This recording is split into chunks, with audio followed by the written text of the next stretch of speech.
ఒకవేళ భయం పడుతున్నాయేమో, అది వే స్థితిని చూసి. దేని బట్టి దిగులు పడుతున్నామో, యాతన చెందుతున్నాయేమో, నా దేవుడు ఈ రాత్రి నీతో చెప్తూ ఉన్నాడు, నీకు నేను తోడుగా ఉన్నాను, సమీపముగా ఉన్నాను. దేవునికి స్తోత్రం కలుగునుగాక. తోడుగా ఉన్న దేవుడు నీకు సహాయం చేస్తాడు. అమ్మా, ఒక మనిషి సహాయం గురించి నేను చెప్పట్లేదు. ఈ రాత్రి దేవుడు నీకు, నీ పిల్లలకి, నీ కుటుంబానికి సహాయం చేస్తాడు. ఆయన సహాయం చేస్తాడు. ఆయన నువ్వు నమ్మాలి. దేవుడు నాకు తోడుగా ఉన్నాడు అనుకున్నాడు దావీదు. 6 మూరల జానుడున్నాడు.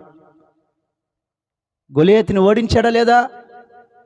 నీకున్న సమస్యను ఓడించాలంటే ఈ రాత్రి దేవుడు నాకు తోడుగా ఉన్నాడనే సంగతిని వెరగాలి. నువ్వు నమ్మాలి. ఆ అబ్బాయి వెళ్ళాడు మందిరంలోకి.